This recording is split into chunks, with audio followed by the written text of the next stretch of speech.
Hello and welcome to the Self-Recording Band Podcast, the show where we help you make exciting records from your home studio or jam space.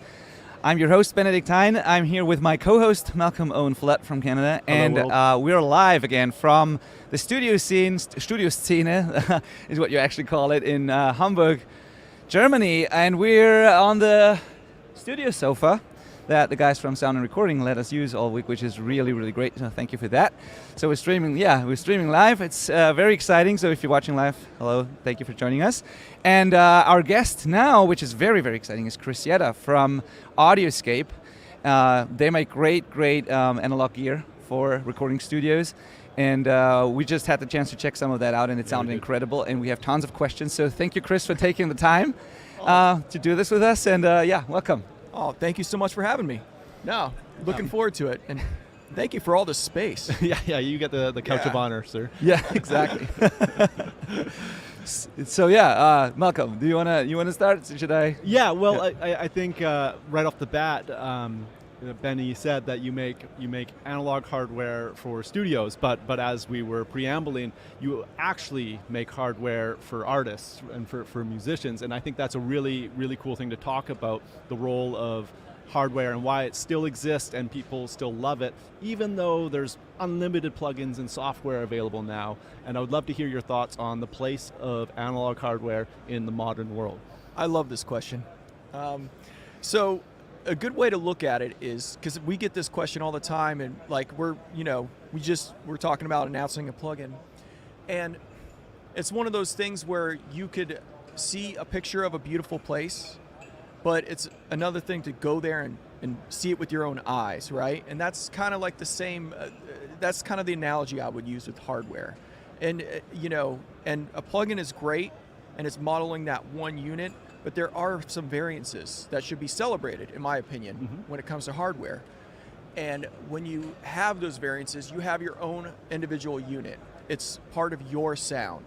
And that's something that, yes, you can model that, turn that into a plugin if you want, but there's something to be said for having that unique individual art piece, Absolutely. Is, kind of what we look at each unit that comes out, and we judge it that way accordingly. So, we always talk about building in small batches, and that's what we do. We sit and listen. Is this representation of what we want to go out in the wild and have people, use on their records? So, very conscious of all of that, Absolutely. And I, like, the variances is a cool thing, because no matter how hard you were to try, every unit that leaves AudioScape's factory, and I understand they're all like hand built by you and your team in Florida, which is really cool. No matter how hard you try, they're going to be a little bit different every single time, right? Certainly. Every unit is built end to end on site in Daytona Beach, Florida. There's about 35 of us now building all this gear, and yeah, if you're using the old components like carbon composition resistors, even some of the standard potentiometers have a 20% tolerance. 20%. And carbon comp resistors. I know you guys are into do-it-yourself. I'm sure you guys have used some carbon comp resistors, and as you heat them up, they drift. Right. They drift with heat. They drift with time. That's just part of what you accept. But to me, there's nothing that sounds like that in a tube circuit. Like, you can chuck metal film in there and be as clear, clinical and sterile as you want, but that's not what we're about. We accept those variances, we accept that, and that's part of the charm and part of the sound, that makes it unique. Yeah, that's always funny when people, it's one of those things when people compare plugins to hardware, for example, and they always say like, it doesn't sound exactly like the hardware. I was like, if you took two of the hardware pieces and compared them, they wouldn't sound the same, and sometimes drastically different actually. So what do you compare it to? Like, it's just that one model that they modeled it off, and so it's part of what makes it exciting and interesting, right? This is the whole and conversely, or not conversely, but you take two vintage units, or 5, and they're all going to sound different. Yeah, that's they're going to have or 5 new ones even to a certain degree. It's interesting. What do you think? Like, I know that a big part of our audience has never used analog gear, with the exception of maybe their interface preamps and the stuff that has to be analog. But if someone's on the fence and thinking about whether or not they should try and buy like an analog compressor, for example, and get into that and maybe use it instead of a plugin or on the way in the tracking chain. What do you say? What would you say to someone who's like, I'm not sure if it's worth it. Like, how do I even hear the difference? Because they're probably going to buy it. It will sound great. They compare it to a plugin. They're not sure if it's really better because the differences can be subtle. Like, what would you tell a person? Like, what do you listen for? Where's the actual benefit? And how do I know if it's like, worth trying or like all those things? Because I know that a couple of people like think about this and are not sure if they should get into it. Yeah, I mean, first off, I'd just say yes. Yeah, of course. Definitely do this. Yeah. But yeah, and the reason being is, aside from the sound you're going to get, the final product, the experience you get using hardware, and actually you start to understand the device more than just turning something on a screen. It's a whole different experience. It really is. And something interesting you brought up there is using it while tracking. Mm-hmm. And I know they're trying to approximate that, but there's something different that happens when you track with the compressor. Or, signal chains, changing, EQ after compression before, if you're doing that all live while you're going in and you're just committing, you know what your sound is and you commit. A lot of people that buy AudioScape gear, that's what they do. They track with this stuff. So there's really, then they ask us which one to use, and that's the hardest question to answer. Right. Yeah. Well, I think that's a great point, because so many people nowadays say, look, like so-and-so mixes in the box now. Joshua, who we just were listening to a chat, apparently mixes all in the box now. But those songs weren't recorded all in the box. There was hardware committed in those decisions, in the tracking, that led to what they're now working with. Like, you can of course get great results in the box, but out of the box as well is still hugely in the equation.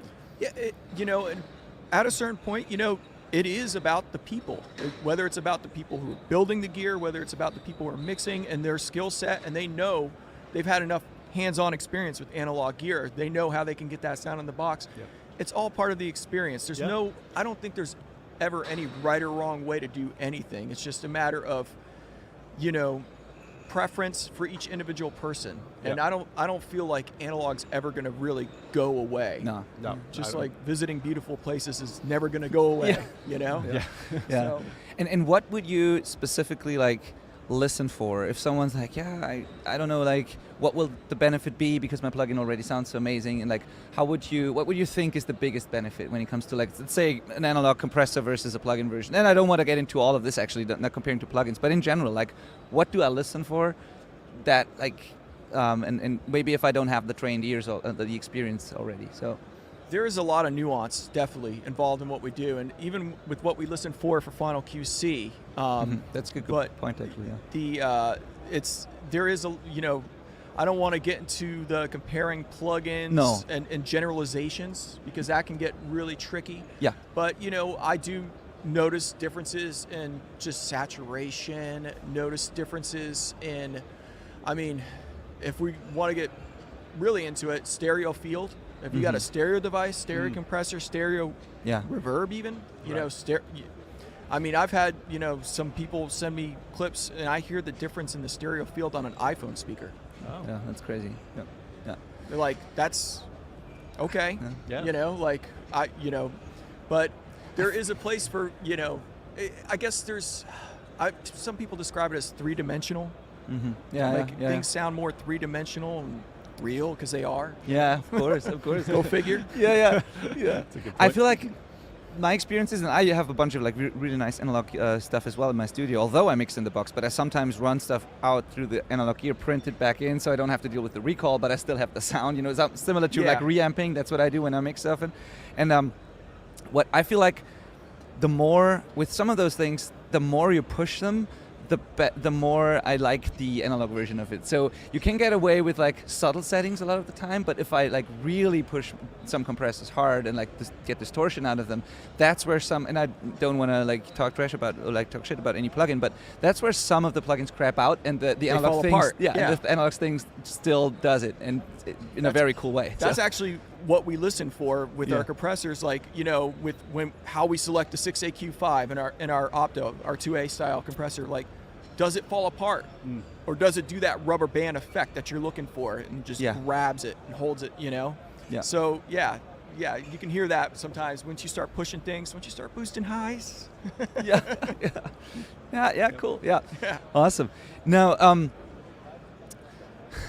real quick, Yeah. if there's one like benefit that I don't think gets talked about enough with hardware, it's that you can use the two hands at once. Yeah.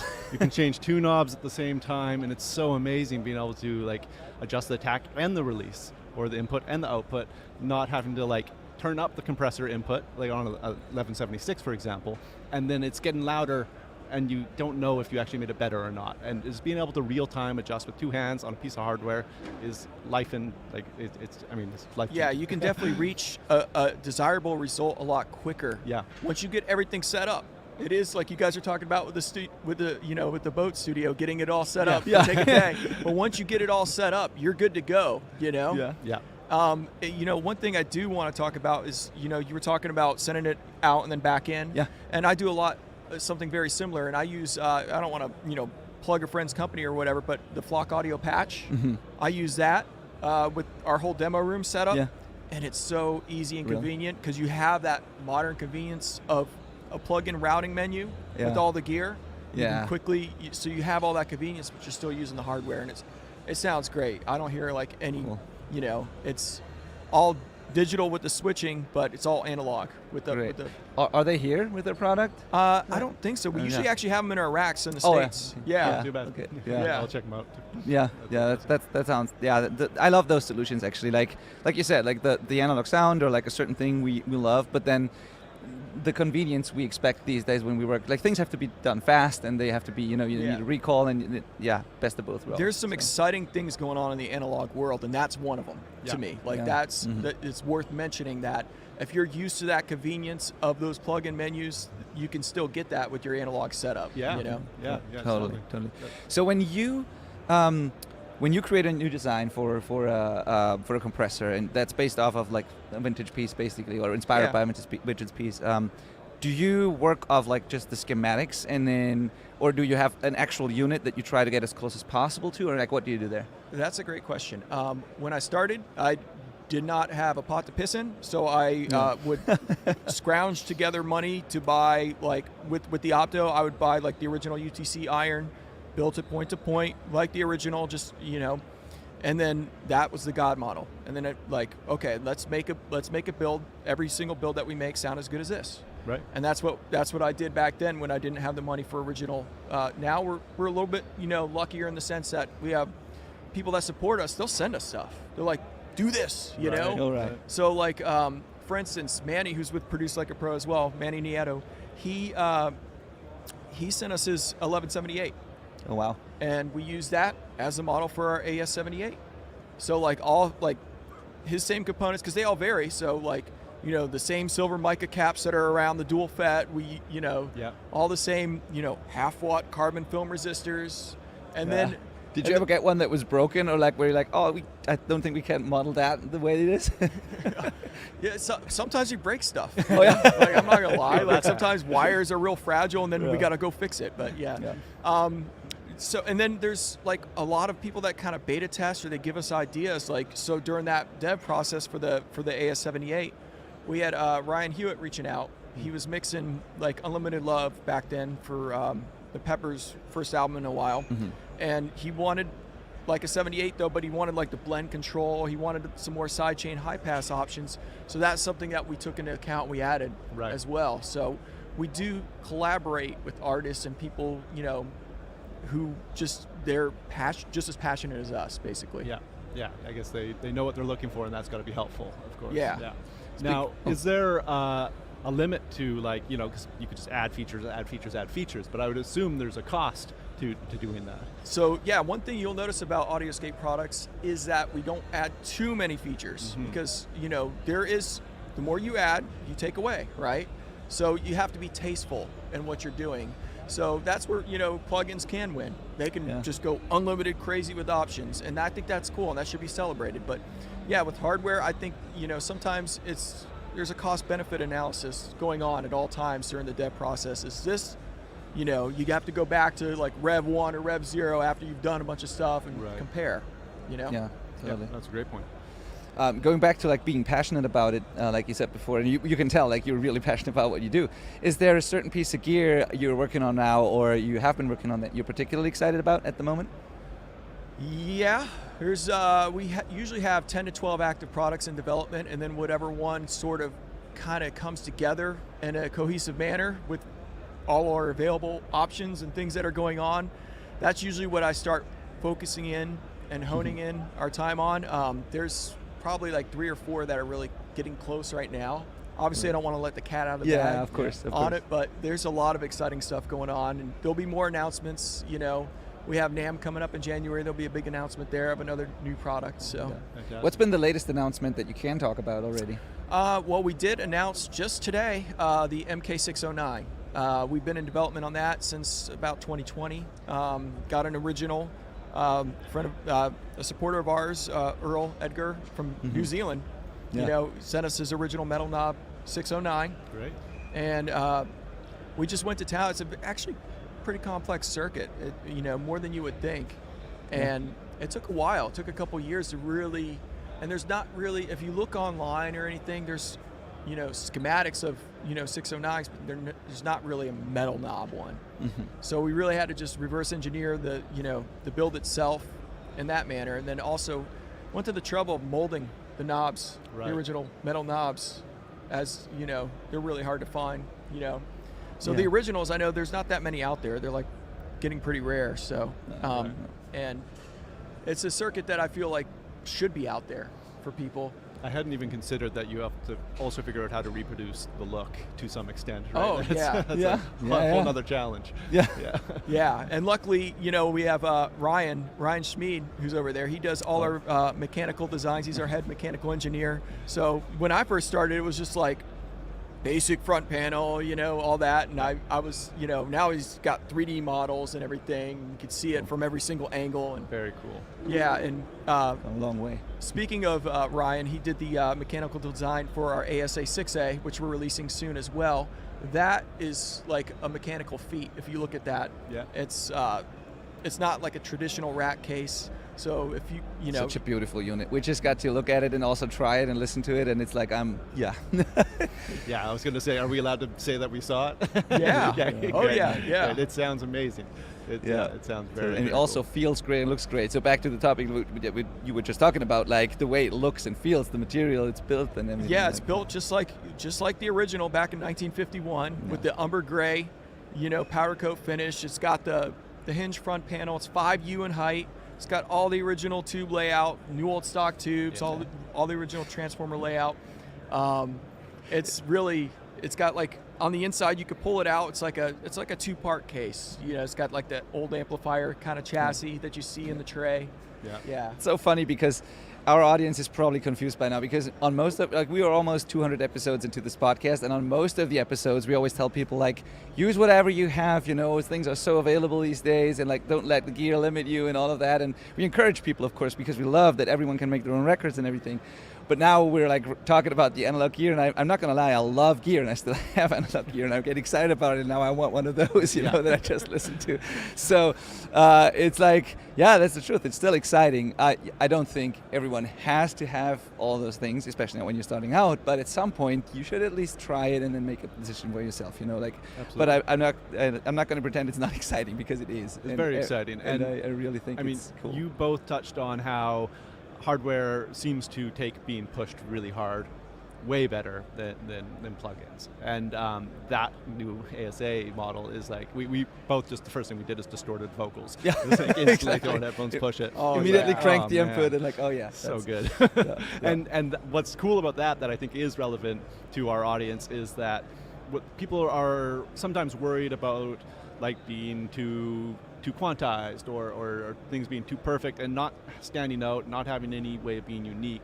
And I think that is a really cool thing about analog gear, is that they're all different from each other, in you know, some variances at least, and how you use them is also going to give a very different result. And it's like a cool way of kind of setting yourself apart. Like, I don't have anything that could sound like that new compressor of yours on a vocal. I cannot make that sound. If I could, I kind of have a different vocal sound going on than anybody else in my area. That's a pretty cool thing. And also a good point there is like how you use it. That's I don't know exactly why that is, but I've always noticed that when I use analog gear, even if it would sound exactly the same as the plugin, like I use it differently. Yeah. For whatever reason, if I turn the knob on the screen, versus like grabbing the knob and maybe not even looking at it, I do different things with the hardware. I use it differently. So that is also something that I think That's fascinating. has to be talked about in a way. And so totally agreed.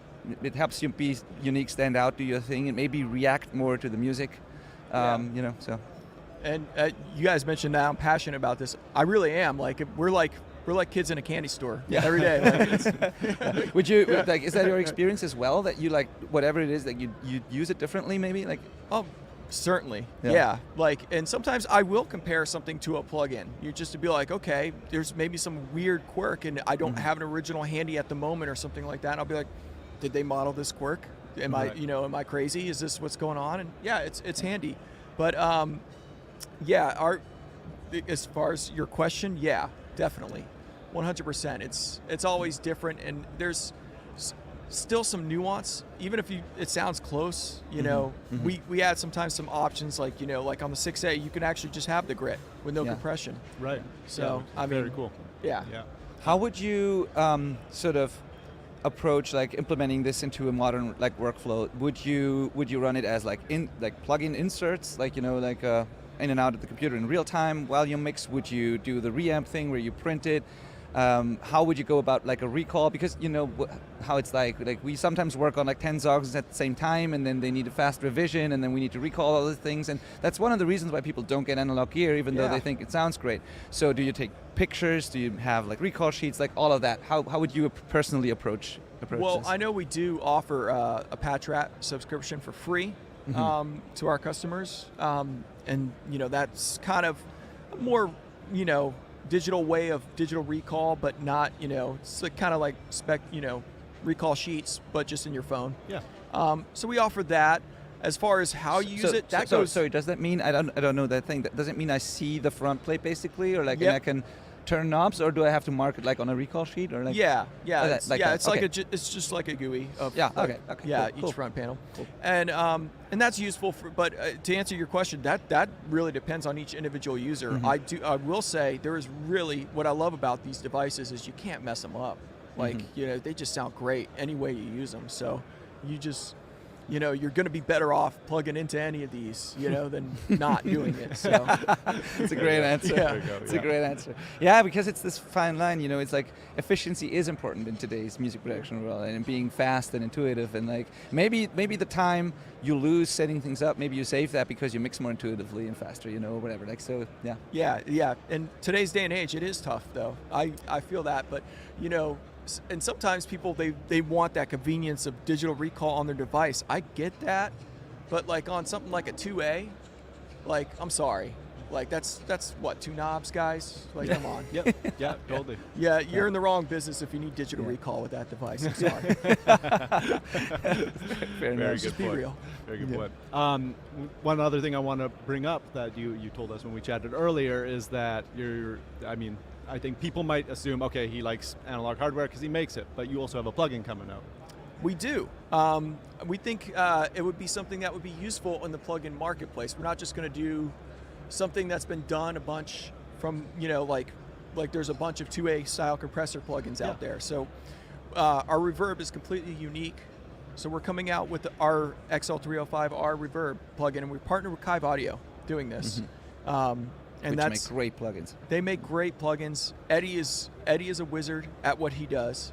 We sent him the original XL305. If you guys aren't familiar with these reverbs, they're a little bit more obscure, but I worked with Wayne Kirkwood, who designed the original XL305 in the early 80s. Okay. And he helped us redesign it for the modern, for today. And it is a completely different device from the original one as far as it's got the same concept as far as the echo chamber and the way it's built and put together, but it's a completely like reimagined device. So Very it's cool. like what I describe as like the best general purpose spring reverb you could use all over your mix. Awesome. And I think spring reverb is one of the most absent plugins, in my opinion. Like I don't actually own one that I really like right now. So I'm excited to try it. Yeah, and it's cool because you can toggle between the original one and the new one. Oh, cool. Yeah, so you can get you can hear how different they really are, and they're cool. They're both useful in their own right. So I think it's really cool, and we might do some different stuff with it as well in the future. So things that go beyond what the hardware can do, like we were talking about with plugins. Yeah, so. Love it. Totally. What would you say to someone who's trying to get, how did you get into this building things, and how did it all start, and that's interesting as well, because you are now you said you're 35 people or something. You're now very far from where you were at the beginning, probably, and you've come a long way. So how do you get into doing this, and how do you get to even understand all of this and be able to pull it off and create units that sound like that? AudioScape started in 2016. Before that, a lot of people don't know this. There was a company I did from 2010 to 2015 called CVC Pedals, and I built guitar pedals. All right. And I just build them in the garage and on Vero board or whatever. And I used to etch my own circuit boards, drill the holes, do all that stuff. That was fun. And we were semi-popular. We did some cool stuff, and it just got to a point where I was building the bus compressor for a producer friend of mine who's like, I'm all in the box, but the only thing I'd use is a bus comp, Yeah. So I was like, all right, I'll build you one. And then I was like, hey, this would be something I think people could use. Yeah. So AudioScape was born out of that one product, and then it just took off from there. And then I'd start getting pedal orders, and I'd throw them against the wall and be angry, because it's too much for one person to do 2 different companies. So AudioScape sort of took over, and then if you go on the CVC pedals YouTube, you'll see people are like, I don't know what happened to this company. I think this guy's dead or in jail. Or Just moved on. No, we just moved on. Yeah, totally. That's interesting. A great way to get into it, though, with starting with pedals, right? Oh yeah, you can't hurt yourself that way. 9 volt. You're not going to really shock yourself too bad. Very good point. Yeah. So before we wrap it up here today, because we're coming close to the end of our slot here, how does the order process work, and then how do you get your hands on one of those products? Can I just go to the website at any point and just order it, and or how does it work? So for the 260 VU and the bus comp, you can go to the website and just order. Mm-hmm. There's a standard lead time, 2 to 3 weeks on each of those. Those are, we've sort of standardized our production with that to a point where we can do that. The other products like the Opto, we drop on Wednesdays and Saturdays. Like the traditional model we started with, 8 p.m. Eastern Standard Time. And then for the EQP and the AS78, there's a reserve list. So, and that we open up usually every other Saturday, so people can jump on for that. And we are looking at doing some EU distribution with our friends at Session Desk as well, and having an EU website where there's some more agreeable times for our inventory updates. Right. So people, it can drop 8 p.m. here, instead of 8 p.m. 6 hours, earlier. Yeah. And does that mean you gotta be on it at that time, right? They don't last long. Right? They don't. Sometimes it varies, different times of the year, certain products. But yeah, some of them like our Optos typically they're gone very quick, And people they email, I can't get it. You said it was going to be in stock. I was like, we just get a run on them, but. It's not like we're trying to do that on purpose. We have a lot of people working, and everybody's building that from Monday to Wednesday. And this is how many Optos we've built. And it's hand built in the U.S. I mean, this is end to end. Yeah. We got, we have a girl showing up with a baby on one arm and a box of boards on the other on Fridays. That's this company. That's awesome. Yeah. Love it. So cool. I love it. So, you guys have any questions here? Anybody wants to ask Chris a question about any of the gear, or all good? Do you have a question, Ryan? Right. Yeah, ask Ryan. Do you plan on bringing any pedals back? That's a good one, actually. Yeah. That is a good question, and we actually did bring one of the CVC pedals back. Oh. About a week ago, we did a drop on the Companion Plus. What is the Companion Plus? It's based off the old Shinai Companion Fuzz, which is excellent fuzz pedal for guitar, bass, anything. And Malcolm's a big fan of fuzz pedals, I know. Yeah. For sure. So it's basically, it's got the old style circuit board, and it's got like we use the original transistors that were in our original pedal from way back when. So like we've sourced those. So it's just going to be like a limited run that we do on them. But yeah, it's fun. You can check it out if you go on the AudioScape website. There's actually a CBC pedals tab. So All right. yeah, it's kind of coming full circle with that. That's fantastic. That's fantastic. Well, thank you, Chris. This has been really fascinating, really interesting. Also, thank you for letting us use the gear and like getting to hear it was really amazing. And yeah, so where should we send people if they want to check it out? Is this the website? Is it audioscape.com? Is it your socials? Like, what's the Audioscape.com and also at AudioScape Audio on Instagram is usually the best place to find us. Awesome. We're going to put that in the show notes as well. And then we'll be back there like tomorrow and on Thursday. I think I have to hear more of those. Yeah, you do. Come on back. Yeah, we'll be. Right thank you for taking the time, Chris. Thank you so much, Chris. Thank you. And thank you guys for listening and watching us live here. And and thank you for being here and listening to this. All right. Awesome. Thank you, guys. A big round of applause for Chris, please. You guys are awesome. Yeah, thank you. Dude, thank you so much.